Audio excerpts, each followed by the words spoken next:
রমজান মানেই হলো পরকাল সাজাইবার মাস, নিজের আখেরাত সাজাবার, জান্নাত সাজাইবার মাস হলো রমজান। রমজানকে সামনে রেখে আল্লাহ পাক রব্বুল আলামিন ফেরেশতাদেরকে দিয়ে জান্নাত সাজিয়ে দেয়, নতুন করে জান্নাত সাজায় রমজানকে সামনে রেখে, জাহান্নামকে বন্ধ করে দেয় এবং সমস্ত শয়তান দুষ্ট জিনগুলোকে শেকলে বন্দী করে দেয়। ইজা দাখালা রমাদান ফুতিহাত আবওয়াবুল জান্নাহ ওয়া গুল্লিকাত আবওয়াবুন নার ওয়া সুলসিলাতিশ শায়াতিন। নবী সাল্লাল্লাহু আলাইহি সাল্লাম বলেন, যখনই রমজান আসে তখনই আল্লাহ পাক তার জান্নাতের সব দুয়ার খুলে দেন, জাহান্নামের দরজা বন্ধ করে দেন এবং শয়তানগুলোকে শেকলে বন্দী করে দেন। তার মানে বান্দা যেন শুধুই জান্নাতে যাইতে পারে আল্লাহ তাআলাই কুদরতি ভাবে ব্যবস্থা করেন। এই জন্য রমজানে জান্নাতের ব্যবস্থা করতে পারে নাই, জাহান্নাম থেকে বাঁচার ব্যবস্থা করেন। রমজানেও শয়তানি শেষ হয় নাই, দুষ্টামি শেষ হয় নাই, আল্লাহর নাফরমানি ছাড়তে পারে নাই। আসলে এটা শয়তানের তুনো বড় শয়তান, কারণ মেন শয়তান তো বন্দী, মেন শয়তান তো শিকলে বন্দী। তাহলে এরপরও এইটা শয়তান রমজানের ভিতরে কেমনে নাফরমানি করে, তা আমার মনে হয় এইটা ওইটার চাইতে উপরে ডিগ্রিওয়ালা শয়তান। এই জন্য যে এই শয়তানে বুঝাইতে চায় যে ওই শয়তান রে বন্দি করলে কি হবে, আমি তো তার থেকে শিখতে শিখতে তারে ডিঙ্গায় গেছি, আমি তো তারে ডিঙ্গায় গেছি, আমি তো শয়তান, এখন আর আমারে আর ওয়াসওয়াসা দিবি কি? নাইলে একজন মুসলমান, একজন মোমেন আল্লাহ এবং তার রাসূল এত বেশি পরিমাণ রমজানের মর্যাদা ফজিলত এত বলছে, এত বলছে, এত বলছে, এত কিছু বলার পরেও যার বিবেকে একটু নড়াচড়া করে না, তার চাইতে নিকৃষ্ট শয়তান আর কেউ হইতে পারে। ওইটাই শয়তান বলে। হ্যাঁ, আল্লাহ নবী সাল্লাল্লাহু আলাইহি ওয়াসাল্লাম বলেন, কুল্লু আমালি ইবনে আদামা লাহু ইল্লা সিয়াম। এক বান্দার তার সমস্ত আমল তার নিজের জন্য, নিজের আখিরাতের জন্য, কিন্তু আল্লাহ তাআলা বলে আমার বান্দা রোজা এটা ব্যতিক্রম। ক্বাল আল্লাহু আযজা ওয়া জাল ফাইন্না সাওমা লি ওয়া আনা আজজি বিহি। আমার বান্দা রোজা রাখছে শুধুই আমার জন্য, আমি নিজেই তার প্রতিদান দেব। ডান কাদের ফেরেশতাকে যেন আল্লাহ বলে, ফেরেশতা পুরা রমজান আমার বান্দার নেকি তুমি লিখবা না, আমি লিখবো, আমি লিখবো, আমি দেব বান্দার নেকি। এজন্য বাপ রমজানকে কেমনে কাটাবেন, রমজানের ফজিলত, রমজানের বৈশিষ্ট্য, রমজানের জন্য প্রস্তুতি মুমিনের আলাদা হওয়া উচিত। যাদের কলিজায় আখিরাত আছে, যাদের ফিকিরে আছে জান্নাতে যাওয়ার, যারা কবরের আযাব থেকে বাঁচতে চায়, যারা জাহান্নামের আগুন থেকে বাঁচতে চায় বাপ, তাদের জন্য রমজান ভিন্ন কিছু। রমজান মানে আলাদা মাস, রমজান মানে আখিরাতের মাস, রমজান ফিকিরের মাস, মেহনতের মাস, রাত্রি জাগার মাস। রমজান মাসে দিনের বেলা রোজা রাখবে, রাত্রিবেলা রাত্রি জেগে তারাবি পড়বে। আল্লাহ তাআলা এমন ভাবে সাজাইছেন যে বান্দা 30টা দিন তুমি কষ্ট মুজাহাদা পরিশ্রম করে আমার রমজানটাকে কদর করো, 30 দিন পরে আমি আল্লাহ তোমাকে মুত্তাকি বানিয়ে জান্নাতি বানিয়ে দেব, জান্নাতি বানিয়ে। এই জন্য আমরা মাহে রমজানের প্রস্তুতি, আমরা যেন রমজানে রাত্রি জাগতে পারি, আমরা যেন রমজানে রোজা রাখতে পারি, আমরা যেন রমজানে নিজেকে প্রস্তুত নিতে পারি। এই জন্য আল্লাহ তাআলা 15 দিন আগেই আল্লাহ তাআলা যেন আরেকটা প্র্যাকটিক্যাল আমার মধ্যে যেন হিম্মত, আমার মধ্যে যেন রোজার শক্তি, আমার ভিতরে যেন রমজানকে পালন করার মজবুত হিম্মত আসে। এই জন্য আল্লাহ তাআলা রমজানের 15 দিন আগে লাইলাতুন নিসফে মিন শাবান এই রাত্রিটিকেও আল্লাহ দান করেছেন। বলছেন বান্দা শবে বরাত নামের এই লাইলাতুন নিসফে মিন শাবান এই রাত্রিটিতে সারা রাত আল্লাহর বন্দিগিতে জেগে থাকো, পরের দিন রোজা রাখো, এই হিম্মত নিয়ে রমজানের মধ্যে আগে বাড়ো। আগে বাড়ো, এটা একটা প্রস্তুতি নাও, এটা একটা প্রশিক্ষণ নাও, প্রশিক্ষণ। সেই রাত্রিটাও আগামীকাল আমাদের সামনে, শবে বরাত, লাইলাতুন নিসফে মিন শাবান, অত্যন্ত মহিমান্বিত মর্যাদাপূর্ণ একটি রাত শবে বরাত, যেটা আমরা শব্দটা তো জানি, কিন্তু আমরা যথাযথ বন্দিগি করতে জানি না। শবে বরাত এটা আল্লাহ তাআলা আমাদের প্রিয় নবী সাল্লাল্লাহু আলাইহি ওয়াসাল্লামের মাধ্যমে আল্লাহ তাআলা আমাদের জন্য দান করেছে। হাদিসের মধ্যে আছে হযরত মুআজ ইবনে জাবাল রাদিয়াল্লাহু তাআলা আনহু, সহিহ ইবনে হিব্বান সহ কিতাবে আছে, এবং মুহাদ্দিসিনে কেরামের বিশ্লেষণে, সব ঘরানার মুহাদ্দিসিন ওনাদের বিশ্লেষণে এই হাদিসটি সহিহ হাদিস। হযরত মুআজ ইবনে জাবাল থেকে বর্ণিত, তিনি বলেন আল্লাহর নবী সাল্লাল্লাহু আলাইহি ওয়াসাল্লাম বলেছেন, ইয়াত্তালিউল্লাহু তাআলা ইলা খালকিহি ফি লাইলাতিন নিসফি মিন শাবান ফায়াগফিরু লিজামিই খালকিহি ইল্লা লিমুশরিকিন আও মুশাহিন। নবী সাল্লাল্লাহু আলাইহি সাল্লাম বলেন, যখনই মধ্য শাবান, শাবানের মধ্য রাত্রি আসে, অর্থাৎ এই শবে বরাত আসে, তো আল্লাহ তাআলা কুদরতি ভাবে একদম বান্দার কাছে প্রথম আসমানেই আগমন করেন, এবং আল্লাহ তাআলা এই রাত্রিতে সেই সন্ধ্যা থেকে ফজর পর্যন্ত রাতভর বান্দা আল্লাহর কাছে তওবা করে, ইস্তিগফার করে, দোয়া করে, কান্নাকাটি করে, বারবার নিজের গুনাহ মাফ চায়, আল্লাহর কাছে চোখের পানি ফেলে, তো আল্লাহ তাআলা তার কোটি কোটি বান্দাকে সারা রাতভর মাফ করতে থাকে। ইল্লা লিমুশরিকিন আও মুশাহিন, কিন্তু কোন মুশরিককে, শিরিককারীকে মাফ করে না, কোন হিংসুক বিদ্বেষকারীকে আল্লাহ মাফ করে না। তাইলে প্রিয় ভাই বাবা, আপনাদের জন্য এটা গুরুত্বপূর্ণ, এটা বোঝা উচিত। খুব ব্যাখ্যা আমি করতে চাই না, ছোট্টভাবে প্রথম এই শবে বরাতের কথাটা এটা বলতে চাই যে শবে বরাত এটা ফার্সি শব্দ, সব অর্থ রাত, বারাত অর্থ মুক্তি, মুক্তির রাত। এই রাত্রে যেহেতু আল্লাহ তাআলা গুনাহ মাফ করে জাহান্নাম থেকে মুক্তি দেয়, এজন্য এটাকে শবে বরাত আমাদের এই হিন্দুস্তান, এই উপমহাদেশে এটাকে বলে। আর হাদিসের ভাষায় লাইলাতুন নিসফে মিন শাবান, শাবান মাসের অর্ধরাত, মধ্যরাত, মানে মাঝামাঝি অবস্থানে। এইটা আগামীকাল সন্ধ্যায়, অর্থাৎ আরবি চাঁদের কারণে, চাঁদের হিসাবে দিন শুরু হয় একটা পূর্ণাঙ্গ সন্ধ্যা থেকে। ইংরেজিতে যেমন রাত্র 12টার পরে AM শুরু হয়, মানে দিন শুরু হয় পরের দিনের, কিন্তু আপনার আরবিতে সন্ধ্যা থেকে শুরু হয়। সূর্য ডুবলেই নতুন দিন শুরু হয়, নতুন তারিখ শুরু হয়। তো আগামীকাল, আজকে তো সন্ধ্যা থেকে 14 তারিখ, তা আগামীকাল যখন সূর্য ডুববে তখনই 15 তারিখ, তখনই 15 তারিখ। তো এই পরের দিনের সূর্য ডুবা পর্যন্ত এই 15 তারিখ, এটাই লাইলাতুন নিসফে মিন শাবান, এটাই শবে বরাত।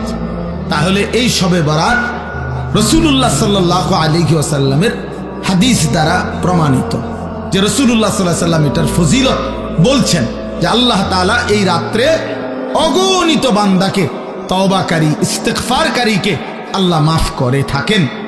অতএব এটা প্রমাণিত। এখন প্রশ্ন হইল, আমাদের করণীয় কি? আমি সংক্ষেপে শুধু এটা শেষ করতে চাই। আমাদের করণীয় কি? আমাদের করণীয় হলো এই রাত্রি জেগে ইবাদত করা, ইহয়াউল লাইল, রাত্রিটাকে জীবিত করা ইবাদতের মাধ্যমে। কিয়ামুল লাইল, রাত্রিটাকে দাঁড়িয়ে অর্থাৎ আল্লাহর ইবাদতের মাধ্যমে কাটানো, এটাই মূল মাকসাদ। হাদিসের বক্তব্য এটাই বক্তব্য, যে রাত্রি জেগে ইবাদত করো। নবী সাল্লাল্লাহু আলাইহি ওয়াসাল্লাম বলছেন, কুমু লাইলাহা ওয়া সুমু ইয়াওমাহা, তোমরা রাত্রি জাগো আর দিনের বেলা রোজা রাখো। তাহলে আমাদের দুইটাই কাজ, একটা হলো রাত্রি জেগে ইবাদত করা, পরের দিন রোজা রাখা। অর্থাৎ আগামীকাল শুক্রবার দিবাগত রাত আপনি আল্লাহর ইবাদত করবেন, শনিবার শুক্রবারের সেহরি খেয়ে শনিবার দিন রোজা রাখবেন, খালাস, এটাই। তাহলে আল্লাহ তাআলা শবে বরাত আমাদের জন্য দিয়েছেন রাসূলুল্লাহ সাল্লাল্লাহু আলাইহি সাল্লাম শুনিয়েছেন ইবাদত করতে, ইবাদতের রাত। আর নফল ইবাদতের ক্ষেত্রে বান্দার কাছে কোরআন সুন্নাহর এটাই বক্তব্য, এটা কোনো ফরজ ইবাদত না, এটা ওয়াজিব ইবাদত না, এটা নফল ইবাদত। শবে বরাত কি ইবাদত বলেন? সবাই বলেন কি ইবাদত? আর নফল ইবাদতের মধ্যে একাকিত্ব, এটাই কাম্য, এটাই কোরআন সুন্নাহর ভাষ্য, যে একাকী প্রত্যেকেই মুস্তাকিল নফল ইবাদত নিজের মতো করে নিজের জন্য করবে, নিজের জন্য করবে। আমি আর আপনি সমান না। আমি আমার বয়স হিসাবে আমি 40 রাকাত নামাজ পড়তে পারবো, আপনি পারবেন 20 রাকাত।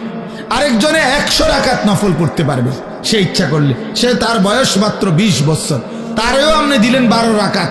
80 বছরের বুড়া মিয়ারও দিলেন 12 রাকাত। তো এটা ইনসাফ হলো না, এটা নফল হলো না, এটা তো বাধ্যতামূলক করে দিলেন, এটা বাধ্যতামূলক করে দিলেন। অথচ এই যুবক তো ইচ্ছা করলে এক রাত্রিতে সে 100 রাকাত নফল করতে পারত, কারণ তার তো শরীর আছে, তার তো সামর্থ্য আছে। আমরা কিতাবে পড়ছি আবু ইসহাক আস-সাবিঈ এক বড় বুজুর্গ ছিলেন। উনি বলছিলেন, যুবক যৌবন কালে এমন হাজারো রাত, শত শত রাত আমার জীবন থেকে গিয়েছে, যে এই রাত্রিগুলোতে আমি এক রাকাতে পুরা সূরা বাকারা 3.5 পারার মতো পুরাটা তেলাওয়াত করে ফেলেছি, তেলাওয়াত করে ফেলেছি। হযরতে উসমান রাদিয়াল্লাহু তাআলা আনহুর মতো সাহাবী এক রাকাতে পুরা মুকাম্মাল কোরআনুল কারীম এক খতম দাঁড়ায়া পড়ে ফেলছে রাতে। তাইলে নফল আমল সবার কি বরাবর? কথা বলেন না কেন? তাইলে আল্লাহর নবী সাল্লাল্লাহু আলাইহি সাল্লাম, ওনার স্ত্রী আম্মা জান আয়েশা, নবীজির বিবি, উনি বর্ণনা করছেন আল্লাহর নবী সাল্লাল্লাহু আলাইহি সাল্লাম কানা রাসূলুল্লাহ সাল্লাল্লাহু আলাইহি ওয়াসাল্লাম ইউসাল্লি বিল লাইল, রাত্রিবেলা নবীজি নামাজ পড়তেছিলেন। ফাআতালা সুজুদ, সেজদাটা লম্বা করলেন, লম্বা একটা সেজদা দিলেন। হাত্তা জানান্তু আন্নাহু কাদ কুবিজা, হযরত আয়েশা নিজে বলতেছেন, আমি ভাবলাম এত লম্বা সেজদা, না জানি নবীজি ইন্তেকাল করলেন কিনা। আর তো মাথায় উড়ায় না, কখন সেজদা দিলেন, আহারে মাথায় তো তুলতেছে না। হযরত আয়েশা রাদিয়াল্লাহু তাআলা আনহা বলেন, আমি তখন নবীজি সাল্লাল্লাহু আলাইহি সাল্লামের পায়ের তালুতে পিছনে আঙ্গুল দিয়া স্পর্শ করলাম, মানে সাইলাম আরি বাইচা আছে কিনা। আল্লাহর নবী সাল্লাল্লাহু আলাইহি সাল্লাম একটু পরে যখন নামাজের সালাম ফিরাইলেন, তো নবীজি জিজ্ঞেস করলেন, আয়েশা তুমি কি ভেবেছ আমি তোমার উপরে কোনো জুলুম করেছি? অর্থাৎ তোমার সাথে না থেকে রাত্রিটা আল্লাহর ইবাদতে কাটায় দিছি, এতে কষ্ট পাইলা তুমি? হযরত আয়েশা বলেন, ইয়া রাসূলুল্লাহ, না, আমি কষ্টের কারণে বলি নাই, আমি মূলত ভেবেছিলাম এত লম্বা সেজদা দিছেন, না জানি আপনার ইন্তেকাল হয়েছে কিনা, এই জন্য আমার ভয় লাগছে দেখে আমি আঙ্গুলটা স্পর্শ করছি, আমার চাহিদার জন্য না, আমি আপনার পেরেশানিতে করছি। তো আল্লাহর নবী সাল্লাল্লাহু আলাইহি ওয়াসাল্লাম বললেন, আয়েশা তুমি কি জানো আজকের রাত কোন রাত? তখন হযরত আয়েশা বললেন, জানি না ইয়া রাসূলুল্লাহ, আপনি জানেন, আপনি বলেন। তো আল্লাহর নবী সাল্লাল্লাহু আলাইহি ওয়াসাল্লাম বলেন, এই আজকের রাত্রি হচ্ছে লাইলাতুন নিসফে মিন শাবান, এটাই শবে বরাত, এটা শাবানের মধ্যরাত। এই রাত্রিতে আল্লাহ তাআলা যত লোক আল্লাহর কাছে গুনাহ মাফ চায়, তওবা করে, আল্লাহ তাদেরকে মাফ করে থাকে। যত লোক আল্লাহর কাছে দয়া ভিক্ষা করে, তো আল্লাহ তাআলা তাদের উপরে দয়া করে, দয়া করে। তাইলে আল্লাহর নবী সাল্লাল্লাহু আলাইহি সাল্লাম এত লম্বা সেজদা দিছেন যে নবীর বিবি উনি পর্যন্ত ভয় পাচ্ছিলেন যে ইন্তেকাল করলেন কিনা। তাইলে নফল ইবাদত, নফল ইবাদত একটা লক্ষণীয় কথা বোঝেন, শুনতেছেন আপনারা? আরে ভাই বুঝতেছেন আপনারা? আপনার ইনসাফে কি বলে যে আমার বিবি, আমি নামাজ পড়তেছি, আজকের রাত্রি এত গুরুত্বপূর্ণ, কিন্তু উনি ওনার বিবিকেও, অর্থাৎ এতটা আলাদা যে একত্রে না, তুমিও বসো, তুমি আমরা দুজনে মিল্লা গড়ি ধরো, তুমিও 15 মিনিট সেজদা দিবা, আমিও 15 মিনিট সেজদা দিব, তুমিও আধা ঘন্টা লাগাইয়া নামাজ পড়বা, আমিও আধা ঘন্টা লাগাই পড়ব, এরকম কথা বলছেন এখানে। তাইলে বুঝা গেল নফল ইবাদত প্রত্যেকের শরীর স্বাস্থ্য সামর্থ্য অনুপাতে প্রত্যেকের জন্য আলাদা আলাদা। প্রত্যেকের জন্য কি বলেন না, আলাদা আলাদা আলাদা আলাদা আলাদা আলাদা। তাহলে শবে বরাত হাদিস দ্বারা প্রমাণিত। কি দ্বারা প্রমাণিত? উলামায়ে কেরাম, আসলাফ, পূর্বপুরুষদের, মনীষীদের, বুজুর্গদের কথার আলোকেও শবে বরাত প্রমাণিত। এই রাত্রি ইবাদতের রাত, এটা প্রমাণিত কথা। এই রাত্রির কথা আল্লাহর নবী সাল্লাল্লাহু আলাইহি সাল্লামের হাদিসের মধ্যে আছে এবং 8 জন সাহাবী এই মুআজ ইবনে জাবালের এই হাদিসটা, আরে ভাইয়া কথা বলো না, বাপ কথা বলো না, রাস্তায় কথা বলতেছো কারা? আহারে বাবা, একটু পরে আসো, এক ঘোষণা দিবে, সোজা হইয়া বসতে বলবে সবাই, ভাইয়া একটু পরে বলবে, কিছুক্ষণ আর একটু ধৈর্য ধরো ভাইয়া, আরে কষ্ট হইতেছে ছেলেদের, এই এক্ষুনি বলবে ইনশাআল্লাহ, কিছুক্ষণ পরেই বলবে, সিরিয়াল ধরে বসেন, মূল পর্ব শুরু হবে।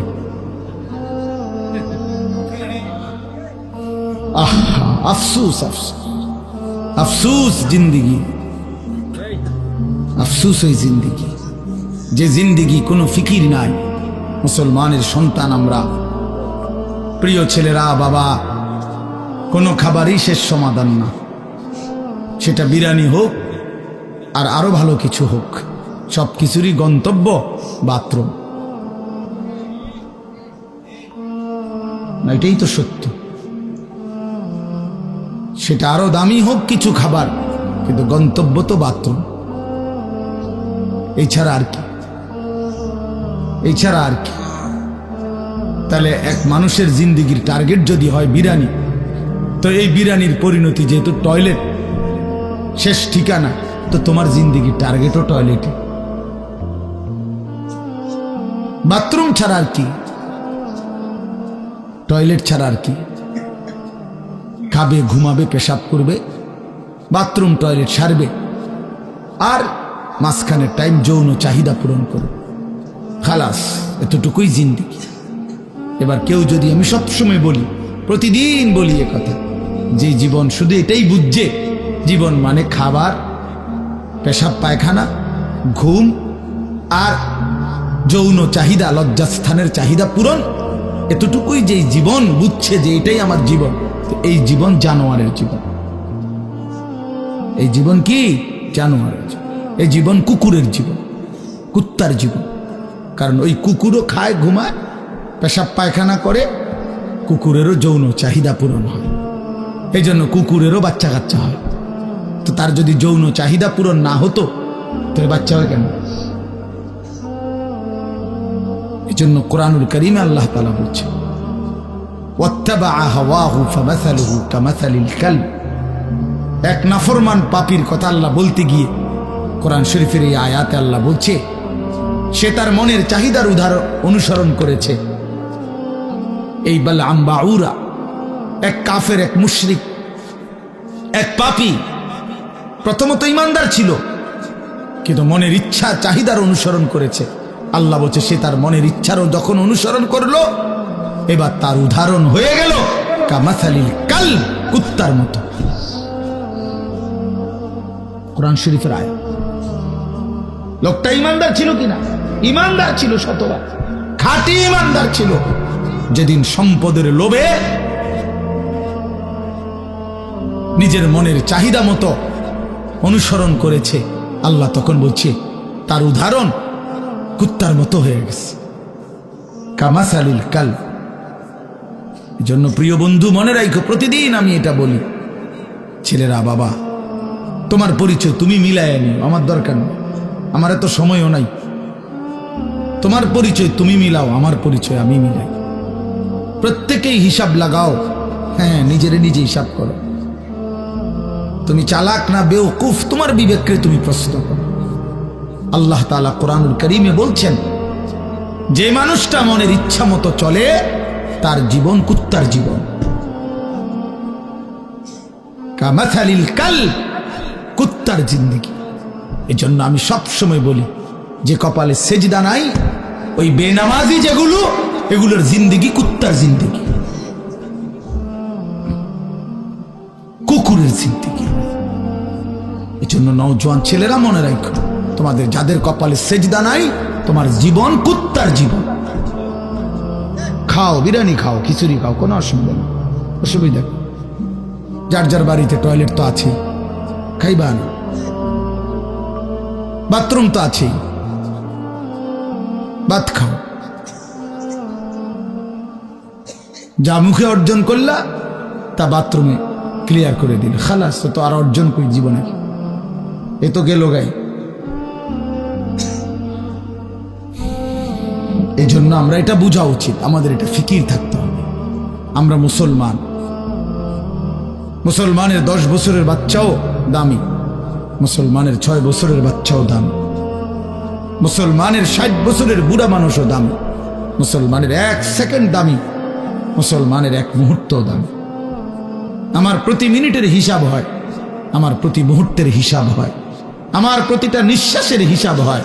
তাহলে আমার আবার অবসর কোথায়, আমার আবার ছুটি কোথায়? আজকে আমার মাদ্রাসা বন্ধ হয়েছে, আমি লম্বা বয়ান করছি ছাত্রদেরকে, 450 ছেলে ছুটি দিছি সকালবেলা। তা আমি এটা বলছি, বাবা আমাদের কোনো ছুটি নেই, জিসকি সবক ইয়াদ হই উসকি ছুটি না মিলি।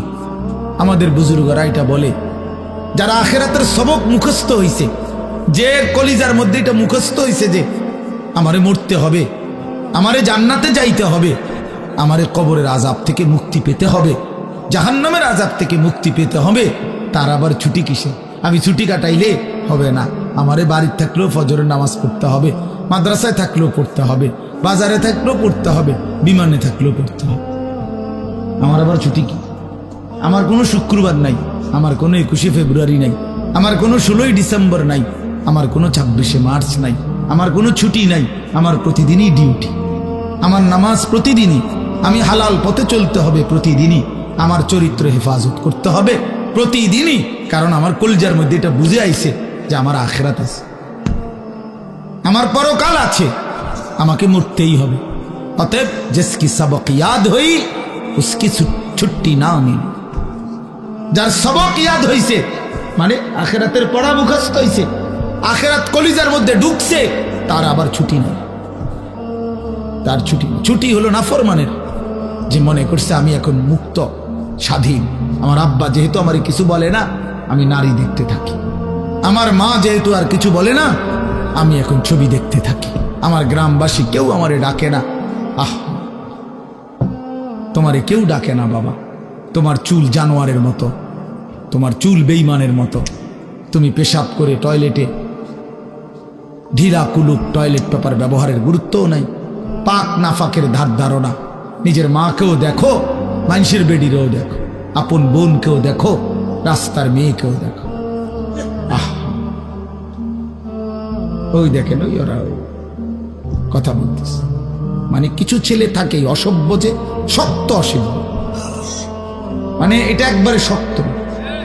কিছু ছেলে এত নিকৃষ্ট বেয়াদব যে তার কথা হইল, আমি হুজুর জীবনেও কারো কথা শুনি না, আমনেরটারে হঠাৎ করে শুনি না কি করব? হ্যাঁ হ্যাঁ, বাস্তবতা এটা। মানে এত বড় নিকৃষ্ট বেয়াদব যে আমি আসছি হুজুরে খিচুড়ি খাইতাম, হ্যাঁ, যেহেতু আমনের কথার কারণে দেরি হইতেছে দেখে বইয়া রয়েছি নিরুপায় হইয়া। কথা বুঝছেন না? হ্যাঁ, কাজে আমি যেহেতু কারো কথা শুনি না, আমি নজর রাখি ছেলে মিয়া, এটা আমার সারা জীবনের অভ্যাস। এই জন্য আমি 1 মিনিট বললো, আমি হাসাহাসি তামাশা পছন্দ করি না। আমরা আমাদের এই ছেলেদেরকে ফিরাইতে হবে, আমাদের এটা সিদ্ধান্ত ইনশাআল্লাহ। আলহামদুলিল্লাহ, আমরা আমাদের মাদ্রাসায়, আমার যে ক্যান্টনমেন্টের মাদ্রাসা, এই 8 তারিখ গত শনিবার আল্লাহর দয়ায় আমরা শুধু 16 বছর থেকে 30 বছর যাদের বয়স এমন ছেলেদের আলাদা ইসলাহি মজলিস করছি, সকাল 10টা থেকে 4:30 পর্যন্ত। আমার মাওলানা ইয়াহিয়া বয়ান করছে, আমরা বয়ান করছি, আমার শায়েখ আল্লামা মুফতি মুশতাকুন নবী সাহেব, মুফতি আমজাদ সাহেব, মুফতি ইউসুফ বিন ইকবাল, ওনারা সব বয়ান করছেন, একজন বড় ডাক্তার বয়ান করছেন, ধারাবাহিক ছেলেদের চরিত্র আখলাকের উপর। প্রায় 600 ছেলে শুধু এই বয়সী আসছে, আলহামদুলিল্লাহ। শুধু নওজোয়ান 16 থেকে 30-এর নিচে। তবে আমরা আরো বড় স্বপ্ন আছে ইনশাআল্লাহ। তো বললাম যে এটা আমার ইচ্ছা, আমার ছেলেরা বদলাইতে হবে আল্লাহর দয়ায়, ছেড়ে দেওয়ার কোনো সুযোগ নেই।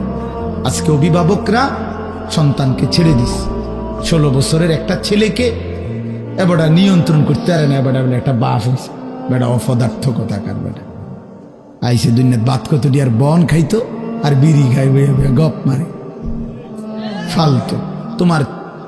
তোমার 14 বছরের একটা ছেলেকে তুমি এক ওয়াক্ত নামাজ পড়াইতে পারো না, তুমি একটা বাপ হইছো বেটা।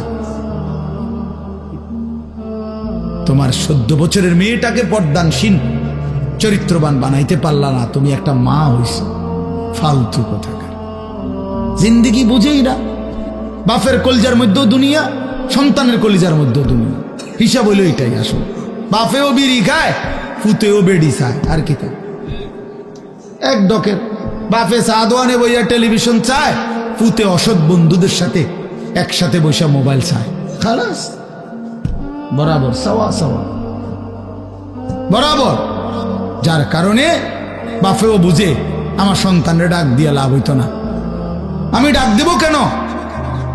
সেই হিম্মত তো থাকতে হবে, সেই সাহস তো থাকতে হবে। কলিজার ভিতরে আখিরাতের ফিকির যার আছে, যে পরকালকে বিশ্বাস করে, খবরকে বিশ্বাস করে, তার চোখের পানি পড়ার কথা, সে চিৎকার করার কথা যে তুমি আমার সন্তান বাবা, তুমি যদি জাহান্নামী হও, আমি বাপ এটা কেমনে সইব, কেমনে সইব আমি? আমার ছেলে হইয়া যদি মুসলমানের ঘরে জন্ম নিয়া যদি আমার ছেলে কোনোদিন ফজরের নামাজ না পড়ে, আমার এই জিন্দিগির অর্থ কি? আর আমার ফুতের জিন্দিগির অর্থ কি? আমি কিসের বাপ, আমার ফুতে কিসের মুসলমান? কি মিয়া, কার ঘর এটা? যে ঘরে সবাই নামাজ না পড়ে ঘুমায়, এ ঘর তো নাফরমানের ঘর, এ তো সাপ বিচ্ছুর ঘর, এ তো কুকুর বিড়ালের ঘর, জন্তু জানোয়ারের ঘর। আল্লাহর নবী বলছে যে ঘরে আল্লাহর জিকির নাই, খোদার কসম নবী বলছে ওইটা কাল বাইতিল খারিব, ওইটা সারা বাড়ি, আলগা বাড়ির মতো, যে বাড়িতে মানুষ থাকে না, কুত্তা থাকে, বিলাই থাকে, সাপ থাকে, বিচ্ছু থাকে, কেচ্ছা থাকে, বেটা মানুষ থাকে না, মানুষ থাকে না। বেডিও বেফরদা, বেডাও বেফরদা, মাও নামাজ নাই, বাপেরও নামাজ নাই, জিরো নামাজ নাই, ফুতের বউরও পর্দা নাই, ফুতেরও পর্দা নাই। মা কি করে? সবাই খায়, ঘুমায়, পেশাব পায়খানা করে, যার মতো। ফুতের চুল ফুতের মতো, বাপের চুল বাপের মতো, জির বোরকা জির মতো, মার বোরকা মার মতো। তো এটা পরিবার হইলো কেমনে নিয়ে? কথা বোঝেন? এটা পরিবার হইলো, এটা একটা ফ্যামিলি হইলো কি? আমি, আমার বউ, আমার 4টা ছেলে, কারণ সবাই যদি আলগা আলগা হয় তো আমার এটা ফ্যামিলি কই? কথা বলেন না কেন? আমার চুল একরকম, আমার ফুতের চুল আর একরকম, মার বোরকা কালো, জির বোরকা রঙ্গিলা, তো এটা ফ্যামিলি হলো কেমন? কার লগে কার মিল? এটা তো কোনো পরিবার নয়, এটা তো ব্যাচেলার, এটা তো সব ব্যাচেলারে না, এগুলো এটা তো মনে হয় হোস্টেলে না থাকে এক একজন। আপনারা ভাবেন আর কত বছর বলবো আপনাদেরকে? বলেন কত বছর আর বলবো? এই জিন্দিগিও তো ক্লান্ত হয়ে গেছে। এই জন্য বাপ, ছেলেরা বাবা কেন নষ্ট হয়ে যাচ্ছ? বলো বাবা, কেন নামাজ পড়ছো না বাবা? আল্লাহর সাথে আল্লাহকে নারাজ করে কি পাইছো এই পর্যন্ত? কে তোমার ঘরে ইজ্জত করে? চলো, আমি তো এখনো বলছি নবীনগর এলাকার যেই ছেলেটা নামাজ পড়ে, স্কুলের হোক, আরে আর তোমার মতো যারা নামাজ পড়ো না, নাফরমান, একসাথে হাঁটো, চলো, দেখো মানুষ কাকে সম্মান করে। দেখ বেটা, তোর কিছু অসৎ বন্ধু ছাড়া তোর দিকে কোনো জানোয়ারও ফিরা চায় না বেটা, তোর দিকে কোন চরিত্রহীনের দিকে, কোন লম্পট, কোন মদখোর, নেশাখোর, গাঞ্জাখোরের দিকে কোন কুকুর বিড়াল জানোয়ারও বেটা ফিরে তাকায় না বেটা।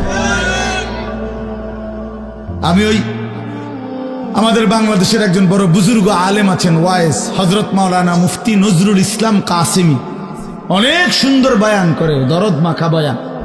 ওনার বয়ান আমি নিজে শুনছি, উনি বলছে শুকর সকালবেলা যখন ঘুম থেকে ওঠে, উনার বয়ানের তো শুকর চোখ একসাথে মেলে না, মানে আমরা যেমন চোখ খুলি না ঘুমের থেকে, শুকর একসাথে চোখ মেলে না, মানে পুরাটা খুললে লায় না আর কি, একটু একটু করে খোলে, একটু এরকম আস্তে আস্তে চোখ মেলে, মানে একটু একটু করে চোখ মেলে। উনি বলছেন কিতাবে লিখছে যে শুকর এরকম আস্তে আস্তে চোখ মেলে কেন, একটু একটু করে।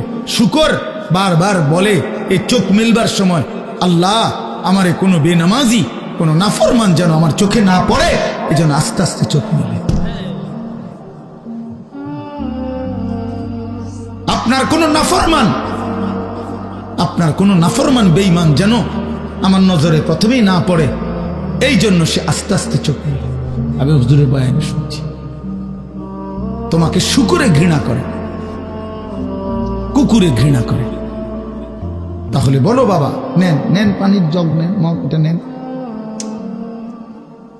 তাহলে এই জন্য বাপ কেন নামাজ পড়ো না? কারো কাছ থেকে ইজ্জত পাইছো? একটা ছেলে বলো যে হুজুর আমি নামাজ না পড়ার কারণে আমারে মানুষ অনেক সম্মান করছে, কেউ পাইছো কিনা একটা ইজ্জত? তাহলে এটা কি ধরনের জীবন তুমি বুঝো না? আমরা বুঝি না আমার ঘরে মানুষ মহব্বত করে না করে না, এটা আমি বুঝি না? কথা কও না দুলা, আমি এটা বুঝি কিনা, তুমি বুঝো কিনা? তো মানুষের অনুভব হয় না? এটা তো অনুভব হওয়ার বিষয়, যে আমার তো একটা বুঝ আছে যে মানুষ আমারে ভালোবাসে কিনা, ঠিক কিনা বলেন না কেন? আমারে এই হাজি সাহেব যদি মহব্বত না করতো তো আমি প্রতি বছর আইলাম কেন? 50,000 টাকার জন্য নাকি 1 লাখ টাকার জন্য? এখানে আমি মেয়ে বিয়ে দিছি এখানে মিয়া, তাইলে ভালোবাসার জন্য, আল্লাহর জন্য, মহব্বতের জন্য। তাহলে বোঝা গেল তোমরা ছেলেরা বাবা, আমি রাত হয়েছে এই জন্য দেরি করতে চাই না, তোমরা একটা ছেলে হইলো ভাইব, তুমি ইনসাফের সাথে তোমারে মানুষ ভালোবাসে কিনা, এই সমাজের মানুষ তোমার দিকে তাকাইলে কি মনে করে তুমি বুঝো না? তুমি বুঝো না ভাইয়া? কি পাইছো নামাজ না পড়ে? নারী দেখতে দেখতে, উলঙ্গ ছবি দেখতে দেখতে অর্জনটা কি? অর্জনটা কি? কিচ্ছু না, ধোকা, ধোকা খাইছো। এই জন্য আগামীকাল রাত আমি অনুরোধ করলাম, আগামীকাল শবে বরাতের এই রাতে আলাদা আলাদা, শবে বরাত উৎসব না, শবে বরাত অনুষ্ঠান না, শবে বরাত বিরিয়ানি না, শবে বরাত খিচুড়ি না, শবে বরাত জিলাফি না, শবে বরাত ইবাদত। কথা বলেন কি?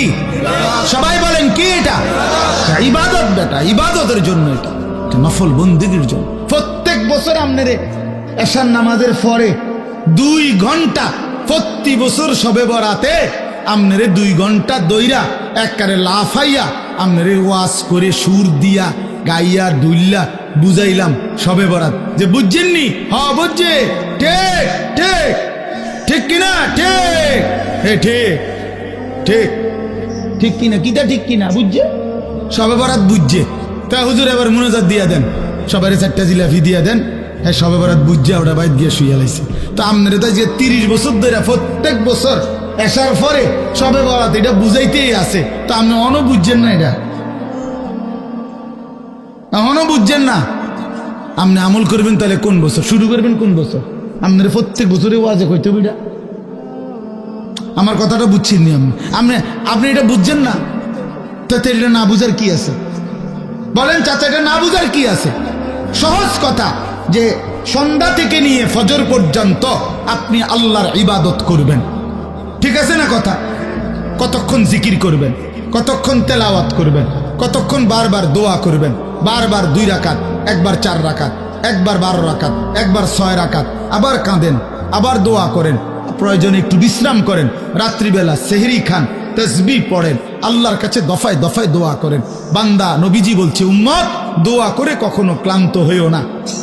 দোয়া করতে করতে যা কইছি হুজুর একবারে লম্বা করে বিস্তারিত সব কইয়া লইছি আল্লাহরে, না না, আল্লাহ বলছে বান্দা বারবার বলো, বারবার বলো, বারবার বলো, বারবার বলো, তুমি বলবা যতবার আমি শুনবো ততবার, আমি শুনবো ততবার, তুমি বলতে থাকো, তুমি বলতে থাকো। ফাওয়াল্লাহি লা ইয়ামাল্লাল্লাহু হাত্তা তামাল্লু, আল্লাহর নবী বলেন, বুখারীর হাদিস, আল্লাহর কসম উম্মত তোমরা চাইতে চাইতে ক্লান্ত হয়ে পড়বা, আল্লাহ দিতে দিতে ক্লান্ত হবে না, আল্লাহ ক্লান্ত হয় না, তুমি বলতে থাকো। তাহলে সারা রাত প্রত্যেকে মসজিদে, বারান্দায়, ঘরে, আপনার যেমন সুবিধা হয়, যার যেমন সুবিধা হয়, যে যেখানে যতক্ষণ কুলায়, সবাইরে বরাবর করার কি দরকার? বরাবর করার কি দরকার? বয়স্ক মানুষের শরীরের সক্ষমতা আর জওয়ানের সক্ষমতা বরাবর। তাইলে এই জন্য আপনাদের ছেলেরা তোমাদের কাছে বাবা অনুরোধ করছি, সবাই না বুঝলে অসুবিধা নাই, একজন যদি বোঝো তো তোমার জন্যই আমি বললাম, নিজের ফিকির করো বাবা, গুনাহ থেকে ছাড়ো বাপ। জীবনটা সুন্দর না করলে আমরা মরেই যাব, এটাই সত্য। কত কিশোর, কত নওজোয়ান বাবা কবরে চলে গেছে বাপ। তুমি নিশ্চিত তোমার এই জওয়ানি থাকবে না, 3 অবস্থা হবে, হয় তুমি বৃদ্ধ হয়ে যাইবা, নয়তো রোগ, কোনো বড় সড়ো কোনো রোগ আইসা তোমারে দুর্বল করে দিবে, আর নয়তো মৃত্যু এসে তোমারে থামাই দিবে। তুমি এক অবস্থার উপরে 30 বছর থাকবা না, তুমি এক অবস্থার উপরে 20 বছর থাকবা না বন্ধু। হয় রোগ আক্রান্ত হয়ে যাইবা, নয়তো বৃদ্ধ হইয়া যাইবা, আর নয়তো কবরে চলে যাইবা। তোমাকে ছেড়ে দিতে হবে দুনিয়া, তোমাকে এই জওয়ানি ছেড়ে দিতে হবে। এই জন্য আমি অনুরোধ করছি প্রত্যেকটা নওজোয়ান আগামীকালকে রাত্রে জাগার সিদ্ধান্ত নাও। বলো ইনশাআল্লাহ। তোমার মতো করে দিনে প্রয়োজনে একটু ঘুমায় নাও, দিনের বেলা জোহরের পরে আসরের আগে একটু বিশ্রাম করে নাও, কোনো অসুবিধা নেই।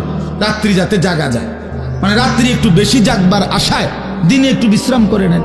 মানুষ বড় পরিশ্রম করার আগের থেকে তো প্রস্তুতি নিয়ে নেয়। সেনাবাহিনীওয়ালারা বলে আর্মির ট্রেনিং এর মধ্যে কঠিন প্রশিক্ষণ, সহজ যুদ্ধ। কঠিন প্রশিক্ষণ, যুদ্ধ সহজ। তাইলে একটু প্রস্তুতি নিয়ে রাত্রি জাগার জন্য যদি আমরা চেষ্টা করি, আর বারবার দোয়া, ইস্তেগফার, কান্নাকাটি, গুনাহ মাফ চাই, তা আল্লাহ তাআলা ভীষণ খুশি হবে, ভীষণ খুশি হবে। পরের দিন রোজা রাখলে, রোজা তো আলহামদুলিল্লাহ প্রত্যেক আরবি চাঁদের 13, 14, 15 আল্লাহ নবী সাল্লাল্লাহু আলাইহি সাল্লাম রোজা রাখতেন। এই আজকে বৃহস্পতি, শুক্র, শনি, আলহামদুলিল্লাহ আমরা আজকে রোজা রাখছি। আগামীকাল পরশু আমাদের রোজা রাখার, বাসার বিবি বাচ্চা ওরাও রোজা রাখছে। তো এই জন্য মাদ্রাসার ছাত্র উস্তাদরা রোজা রাখছে, তো এটা আমরা শুরু করে দিছি আলহামদুলিল্লাহ। এই জন্য বললাম রোজা রাখার চেষ্টা করলে, মাহে রমজান আমাদের সামনে, আল্লাহ তাআলা বড় বেশি মহব্বত করে বলছে, বান্দা রমজান কদর করলে আমি ওয়াদা দিলাম 1 মাসে আমি তোমাদেরকে মুত্তাকি বানিয়ে জান্নাতি বানিয়ে দেব। জান্নাতি বান্দা আমি জান্নাত দিতে চাই, বান্দা আমি জান্নাত দিতে চাই। আল্লাহ তাআলা কোরআনে কতভাবে বলছে, কতভাবে যে আমার বান্দা আমি জান্নাত দিতে চাই, তুমি নেও বান্দা। ওয়াসারিউ ইলা মাগফিরাতিম মির রাব্বিকুম ওয়া জান্নাতিন, আল্লাহ বলে আমার বান্দা জলদি আসো, আমার থেকে মাগফিরাত নাও এবং আমার জান্নাত নাও। ধরো বান্দা ধরো, আমি দিতে চাচ্ছি তোমার। আল্লাহ নবী সাল্লাল্লাহু আলাইহি সাল্লাম বলছে, হাসরের ময়দানে আল্লাহ জাহান্নামে ফেলে দেওয়ার পরেও ফেরেশতাকে আবার বলবে, ফেরেশতারা আখরিজু মিনান নার মান কানা ফি কলবিহি মিসকালু হাববাতিন মিন খারদালিন মিন ঈমান। আল্লাহ বলবে ফেরেশতারা, এই যে জাহান্নামে যাদেরকে ফেলছো ওদের ভিতরে আবার তালাশ করো, যদি আমার এমন একজন বান্দাও পাও যার দিলের মধ্যে 1 বিন্দু সরিষার দানা পরিমাণ ঈমান বাকি আছে, তো তাকেও জাহান্নাম থেকে তুলে আমার জান্নাতে দিয়ে দাও। কি পরিমাণ আল্লাহ পাক জান্নাত দিতে চায়। আমরা হাদিসে পড়ছি, আল্লাহ নবী সাল্লাল্লাহু আলাইহি সাল্লাম বলছেন, 2 ব্যক্তিকে আল্লাহ তাআলা জাহান্নাম থেকে উঠাবে, জাহান্নাম থেকে তুলে আনবে। তুলে আইনা মাঝখানে জান্নাত এবং জাহান্নামের মাঝখানে খালি জায়গায় রাখবে। রাখবার পরে, মানে বসাইবার পরে, একবারে হাদিস এটা, বসাইবার পরে আল্লাহ আবার বলবে ওই 2 জনকে, যাও জাহান্নামে আবার ঝাঁপ দাও, মানে আবার যাও জাহান্নামে যাও না। তো একজন এক দৌড়ে জাহান্নামের দিকে যাই, এই জাহান্নামে ঝাঁপ দিবে। আর আরেকজন আস্তে আস্তে হাইটা হাইটা 2 কদম হাঁটে আর পিছন দিকে আবার তাকায়, আবার 2 কদম হাঁটে পিছন দিকে তাকায়, এভাবে একটু একটু করে হাইটা হাইটা জাহান্নামে গিয়ে পড়বে। তো আল্লাহ তাআলা আবার 2 জনকে উঠাবে, এই 2 জনকে উঠাইয়া প্রথম জনরে বলবে, তুমি এরকম দৌড় দিয়া জাহান্নামে পড়ে গেলা কেন?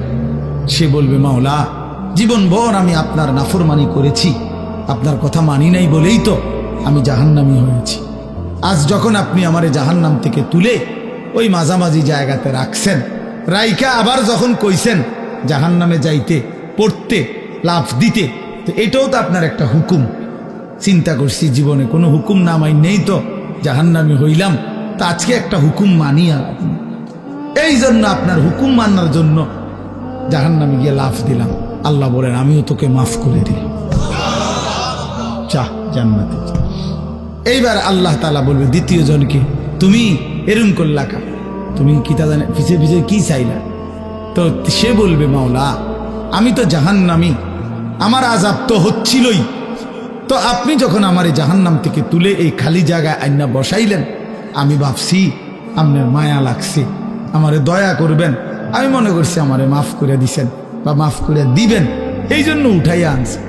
এখন আবার যখন আমারে জাহান্নামেই পড়তে কইছেন, যেন আমি একটু একটু আগাইয়া পিছন দিকে চাই, আপনি কোনো ডাক দেননি আমারে, আপনার মায়া জানি আবার লাগেনি কোনো, আপনি আমারে ডাক দেননি। তো আল্লাহ তাআলা বলবেন বান্দা আমি তোকেও মাফ করে দিলাম, যা তুইও আমার জান্নাতে যা। এইভাবে আল্লাহ তাআলা বান্দাকে মাফ করতে চায় বাপ। এই জন্য হে চাচা সুন্দর কথা বলছে, দেখছো আর কি করতে হবে, এটা কিন্তু দিলের কথা, আর কি করতে হবে।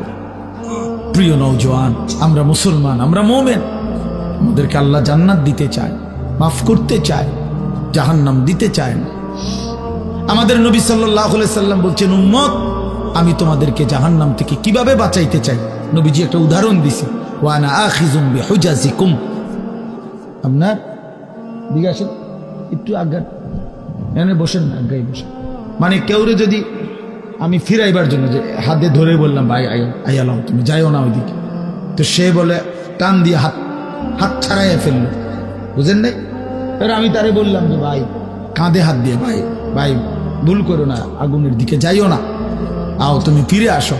তো সে আমার হাত কাঁধের থেকেও আপনার সরাইয়া ফেললো, সরেন মিয়া, আমারটা আমি করুন, আপনার কি?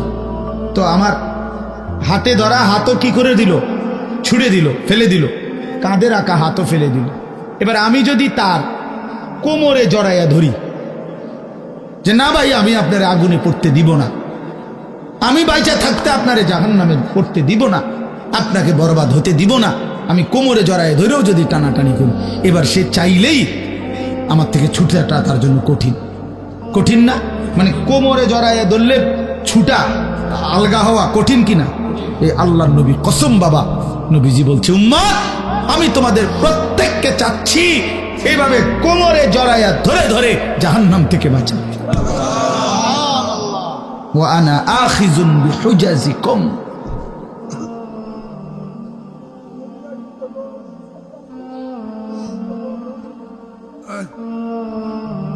ওয়া আনা আখিযুন বিহুজাজিকুম, আমি তোমাদেরকে কোমরে ধরে ধরে আমার এক এক উম্মতকে জাহান্নাম থেকে বাঁচাইতে চাইছি। এবার ভেবে দেখো ভাইয়া, তোমার জন্য নবী কত কাঁদছে, কতটা ফিকির করছে। দুয়ারে দুয়ারে দুয়ারে দুয়ারে দাঁড়িয়ে দাঁড়িয়ে নবী উম্মতের কাছে গেছে, কত আঘাত দিছে, কত বেইজ্জতি করছে, কত অপমান করছে, তায়েফের রক্ত ঝরাইছে, পেটে 2টা পাথর বাঁধছে, দান দান শহীদ করে উহুদের ময়দানে পড়ে রয়েছে। হ্যাঁ, সারা রাত চোখের পানি ফেলছে, আর দিনের বেলা দুয়ারে দুয়ারে, হাটে ঘাটে, মাঠে বাজারে, সর্বত্র নবীজি মানুষকে আল্লাহর দিকে ডাকছে কিনা? কভি আরশ পর, কভি ফরশ পর, কভি উনকে দর, কভি দর বদর, গমে आशिकी तेरा शुक्रिया, मैं कहां कहां से गुजर गया, कभी हो रास्तों में तन्हा, कभी हो गुरूद सहरा, मैं जुनू का हम सफर हूं, मेरा कोई घर नहीं है। নবী যেন এটা বলতেন, কখনো উপরে, কখনো নিচে, কখনো অন্যের দ্বারে, কখনো দুয়ারে দুয়ারে, আল্লাহর রাস্তায় প্রতিটা দুঃখ বেদনা, প্রতিটা আঘাত, মাওলা তোমার শুকরিয়া, তোমার জন্যই সয়েছি। গমে आशिकी तेरा शुक्रिया, मैं कहां कहां से गुजर गया, তবু আমি কই থেকে কই চলে গেছি, কোত্থেকে কই ফেরি করছি। কবি রাস্তু মে তনহা, কখনো রাস্তায় একাকী ছিলাম, একাই বলে গেছি। কবি হো গুরুদে সাহারা, কখনো মরুভূমিতে একাকী হাঁটতে থাকছি। যদি আমার এক উম্মত আল্লাহর দিকে ফিরে আসে, মাই জুনু কা হাম সফর হো, আমি যেন এক নেশা পাগলের মতো সফর করছি, যে দেখি খুঁজে আর কেউ ফিরে কিনা, আর কেউ ফিরে কিনা, আর কেউ ফিরে। মেরা কোই ঘর নেই, আমার কোনো ঘর নাই, আমার ঘর আখিরাত, আমার ঘর জান্নাত। আল্লাহ তাআলা আমাদের সবাইকে তৌফিক দান করেন। এজন্য ইনশাআল্লাহ রমজানকে কদর করব তো ভাইয়া। ছেলেরা বাপ নামাজ পড়ো, আল্লাহকে ডাকো বাপ, আল্লাহকে। তোমারও হায়াত একদিন শেষ হবে, আমারও হায়াত একদিন শেষ হয়ে যাবে। আল্লাহ তাআলা আজকের এই মাহফিল কবুল করে নেন, কবরবাসীদের রুহের মাগফিরাত দান করেন, এবং এই আয়োজন আল্লাহ তাআলা যেন আমরা থাকি বা না থাকি, আমার হাজী সাহেব তারা না থাকুক, কিন্তু আমাদের সন্তান তোমরা ছেলেরা, এলাকার নওজোয়ান ছেলেরা, তোমরা ইনশাআল্লাহ আগামী দিনে এই মাহফিল তোমরা চালু রাখবা ইনশাআল্লাহ। ঠিক আছে না? ইনশাআল্লাহ এলাকার তোমরা এই মহল্লার বা এই মাহফিলের সাথে সম্পৃক্ত, তোমরা ইনশাআল্লাহ আগামী দিনে এটা চালু রাখো। আল্লাহ সবাইকে তৌফিক। একটা মাহফিলেই শুধু, যেটা এত লাগাতার মাহফিল, আমার মনে হয় না আমার গত 2-4 বছরের ভিতরে কোনো মাহফিল এতটা ধারাবাহিক মাহফিল। আমার এই হাজী সাহেব, আমি এই বেচারার কথা ফেলতেই পারি না কেন জানি, এই একটা বড় মুসিবত আমার। উনি বললে আমি আর কথা ফেলে উঠতে পারি। আমার আজকে ডেটটা আমার শায়েখের খানকা ঢালকানগর ঢাকা যাওয়ার কথা। উনি যখন আমারে বলছে, তাই বলছি ঠিক আছে আমি যাইতাম না। আমার এরশাদ ভাই আমার, উনি বলছে হুজুর ওনার মাহফিল দিতেই বসে যাবে।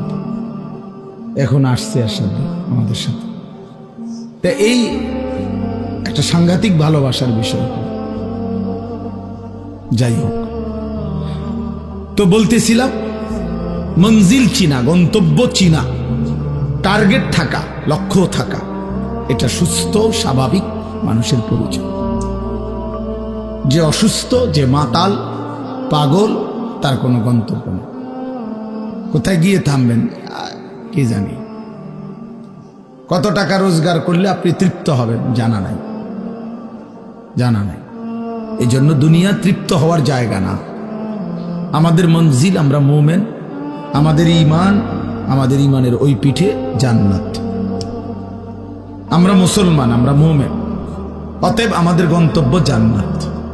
মুমিনের গন্তব্য মূলত কোথায়? জান্নাত। قد أفلح المؤمنون, আল্লাহ বলছে সমস্ত ঈমানদার সফল হয়েছে।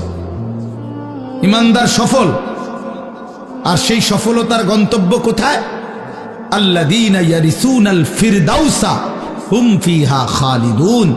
আল্লাহ বলেন নির্ধারিত কতগুলো আমল ঠিকমতো করলে আমার সেই মুমিন বান্দা উত্তরাধিকারী হবে জান্নাতুল ফিরদাউসের, এবং সেখানেই চিরস্থায়ী। আলহামদুলিল্লাহ রাব্বিল আলামিন।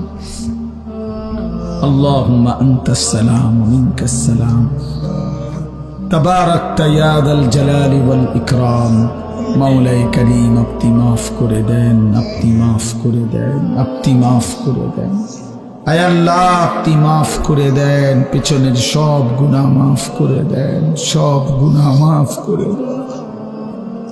আয় মাওলা মাফ করে দেন, মাফ করে দেন, মাফ করে দেন। রাত অনেক গভীর, মাওলা মাফ করে দেন। চারিদিকে আপনার কত বান্দা ঘুমিয়ে গেছে, আমরা অল্প কয়েকজন ঘুমাই নাই। আয় মাওলা আপনি মাফ করে দেন। আল্লাহ আমাদের গুনাহ অনেক বেশি মাওলা, এজন্য ঘুম যেতেই ভয় হয়, চোখ বন্ধ করতেই ভয় হয়। ঘুম যদি আরে না ভাঙ্গে, চোখ যদি আরে না মেলে, এত গুনাহ নিয়ে কবরে যাব কেমনে মাওলা? হাসরের ময়দানে দাঁড়াইব কেমনে? নবী পাকের সুপারিশ চাইব কেমনে? হাউজে কাউসারের পানি মিলবে কিভাবে মাওলা? আই মাওলা রাত গভীরে মাফ করে দেন, মাফ করে দেন, আপনি মাফ করে দেন।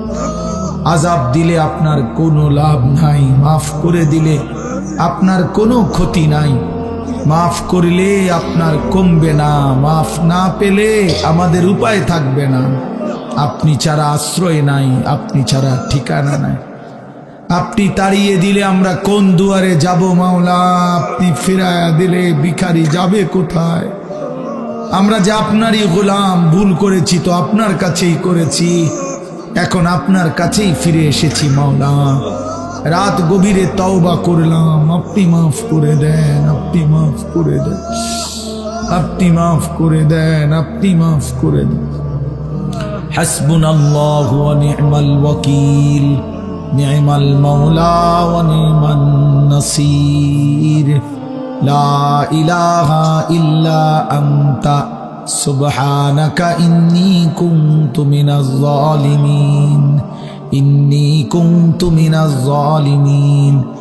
রব্বানা যালামনা আনফুসানা ওয়া ইল্লাম তাগফির লানা ওয়া তারহামনা লানাকুনান্না মিনাল খাসিরিন।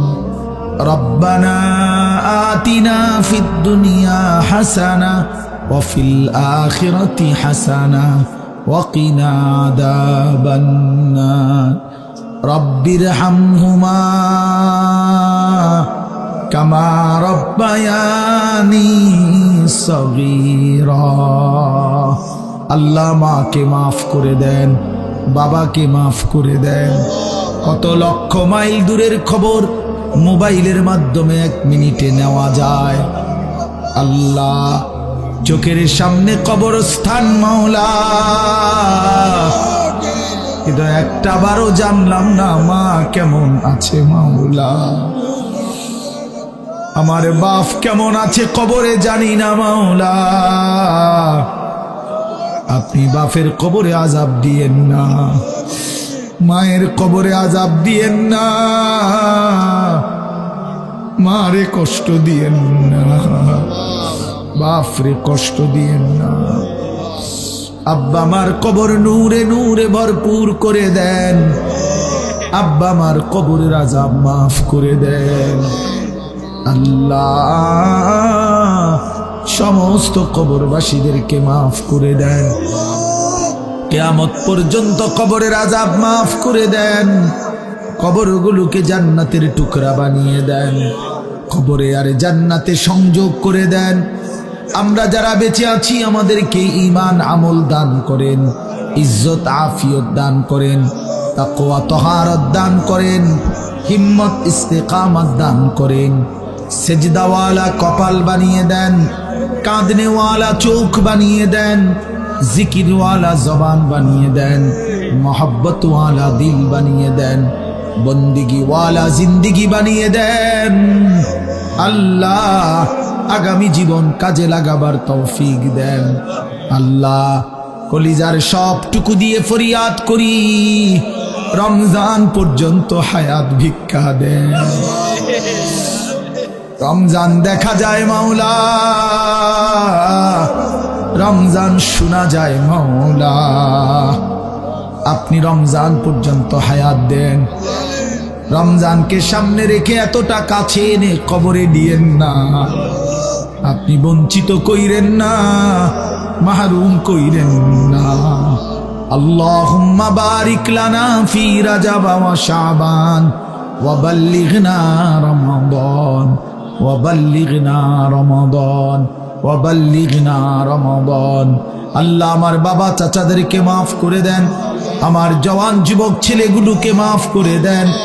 আল্লাহ আমার যুবক ছেলেগুলোকে মাফ করে দেন, আমার সন্তানদেরকে মাফ করে দেন, আমার ছোট্ট ভাইদেরকে মাফ করে দেন, নামাজি বানিয়ে দেন, ছেলেগুলোকে নামাজি বানিয়ে দেন, চরিত্রবান বানিয়ে দেন, আখিরাতের ফিকির দান করেন, কবরের আযাব মাফ করে দেন, জাহান্নাম থেকে বাঁচিয়ে দেন, জান্নাতওয়ালা বন্দিগি করার তৌফিক দান করেন।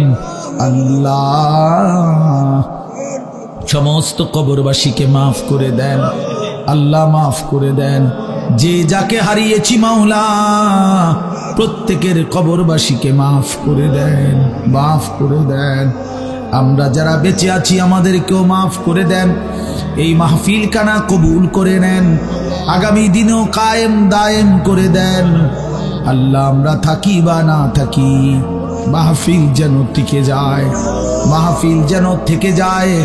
আল্লাহ অসুস্থ বিমারি যারা শিফা করে দেন, কামাই রুজিতে হালাল বরকত দান করেন। আল্লাহ আমার হাজী সাহেবকে কবুল করে নেন, আল্লাহ আমার মুর্শিদ ভাইকে কবুল করে নেন, আমার আলম ভাইকে কবুল করে নেন। আল্লাহ বাকিদের অনেকেরই নাম তো আমি মনে নাই, কিন্তু চেহারায় তো চিনি মাওলা। বছরের পর বছর এই মানুষগুলো আমারে ভালোবাসে মাওলা, আমি এদের ভালোবাসার কোনো মূল্য দিতে পারি না।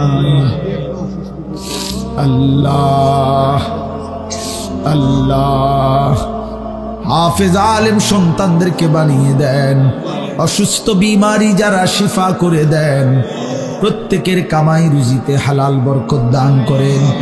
বিদেশের জমিনে প্রবাসে যারা আছে আল্লাহ সহি সালামতে নিরাপদে রাইখেন মাওলা। এই মাহফিলে যতজন দান সদকা করেছে সকলকে কবুল করেন, প্রত্যেকের নেক মাকসাদ পূরণ করে দেন। যে যত মাকসাদে দোয়া চেয়েছে সকলকে আল্লাহ কবুল করেন, মনসুর করেন, মনসুর করেন। আল্লাহ আমার দেশকে নিরাপদ করে দেন, আমার জমিনকে নিরাপদ করে দেন। সারা পৃথিবীর মজলুম মুসলমানদেরকে বিজয় দান করেন, ফিলিস্তিনের মুসলমানকে বিজয় দেন, গাজার মুসলমানকে বিজয় দেন, ইসরায়েলের ইহুদি বেঈমানদেরকে ধ্বংস করে দেন। আল্লাহ শেষ মুহূর্তে একটা আখেরি ফরিয়াদ আছে, দিলের একটা শেষ তামান্না আছে, এই চোখে কাবার কালো গিলাফ দেখতে দিয়েন, মদিনার সবুজ গম্বুজ দেখতে দিয়েন, একজনকেও বঞ্চিত কইরেন না। কাবা না দেখিয়ে কবরে নিয়েন না, মদিনা না দেখিয়ে কবরে নিয়েন না। আল্লাহ আল্লাহ আল্লাহ আল্লাহ আল্লাহ আমারই মাফ করে দেন, আমারই মাফ করে দেন। আল্লাহ আমার মাদ্রাসা কবুল করে নেন, আল্লাহ আমার মাওলানা ইয়াহিয়াকে কবুল করে নেন, হাফেজ ইরশাদকে আপনি কবুল করে নেন। আল্লাহ আমার বন্ধুদেরকে কবুল করে নেন, দোস্ত আহবাবদেরকে কবুল করে নেন। রব্বির হামহুমা কামা রব্বায়ানি সগীরা। আল্লাহ আগামীকাল শবে বরাত, আল্লাহ আপনি আমাদেরকে রহমত মাগফিরাতের এই রাত জাগার তৌফিক দেন, রমজানের বন্দিগি করার তৌফিক দেন। আল্লাহ ছেলেগুলোকে কদর করার তৌফিক দেন। সুবহান রাব্বিকা রব্বিল ইজ্জাতি আম্মা ইয়াসিফুন ওয়া সালামুন আলাল মুরসালিন ওয়ালহামদুলিল্লাহি রাব্বিল আলামিন।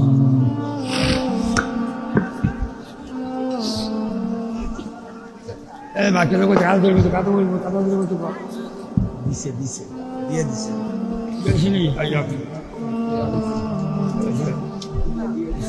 দিয়ে দিছে